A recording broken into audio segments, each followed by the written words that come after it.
You want to make a media marketing agency in 2020. Let me tell you how you can do it. The misconception that a lot of people have when it comes to a media marketing agency is that you just run Facebook ads and get paid tons of money doing it. And trust me, I had this same misconception 2 years ago when I first started media marketing. It took me a long process to understand all the knowledge and the tons of dollars I've invested in myself over these last 2 years to really learn every aspect of media marketing and understand how to properly make money when it comes to marketing. I've not only spent, the last 2 years of my life trying to learn this stuff, but hundreds of dollars in just reinvesting into my knowledge, which I think is highly important. It's probably the reason you're clicking on this video now. If you want to develop a media marketing agency in 2020, there's some things you need to watch out for primarily for you to succeed. I was 16 at the time when I first started my media marketing agency, and so I was definitely caught up onto this hype train, and I think that's the same thing you might fall into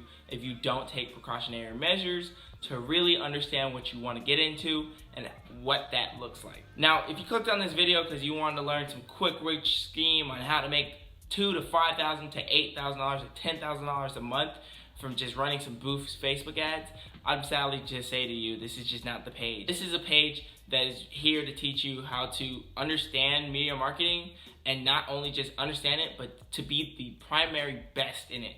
And all the knowledge that I've taken over this last year, 2 years, to really invest it back into you guys and show you guys the proper mistakes not to make and the proper good mistakes to make.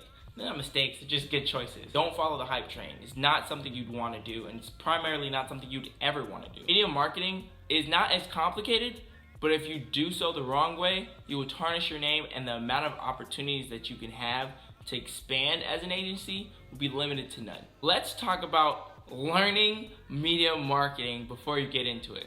You need to know all aspects of media marketing. So if that means planning and development, services and cost, lifetime value for the clients that you're going to be working with, service, which would be contractors, anybody in that space, and definitely communication development are highly the 5 most key factors I'd say you'd want to focus on when you're building your media marketing agency.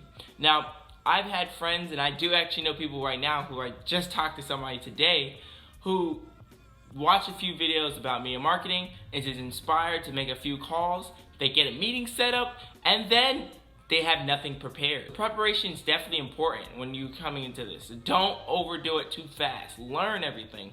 Not everything in the long term, but if you take your time and you use enough time, you can probably learn everything in a day or two. Definitely have an idea of what you're going to be doing when you close the client and how you're going to close the client, and to make sure that they pay you on the spot. If you want to get into media marketing and you really want to whiz out your knowledge, set up a couple cold calls, and start to get to work. The most miscommon factor when it comes to media marketing is you make a call and you say, hey, look, I seen your page and I think you need a little bit of marketing.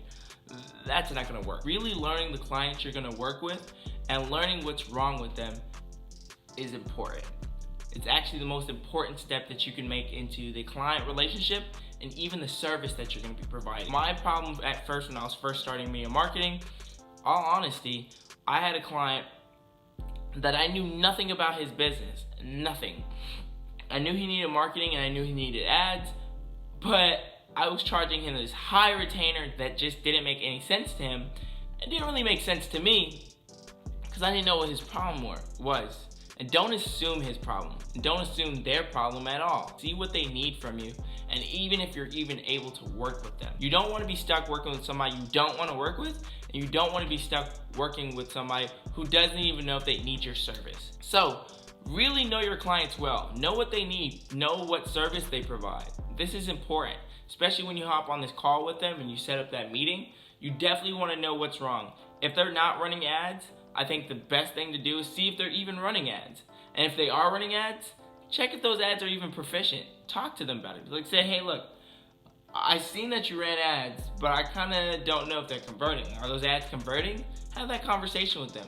If they're saying yes, be like, okay, how much you make a month from those ads. Have that rapport with them. It's highly important. I mean, if you have this rapport with them, you not only create a good dialect with them, but you really get to understand their business, not assume their business and not become a salesman. The common 3 platforms when it comes to media marketing research, I'd say FB Library, definitely something you'd want to use. You get to see all of the ads that are on that user's platform. So if a company has a company Facebook, you click on their Facebook, copy and paste their name, and put their name into the ad library concept, and it will look them up. If you can find them, click, and then just see if they run ads. Second platform I would definitely recommend you to use is FB Pixel.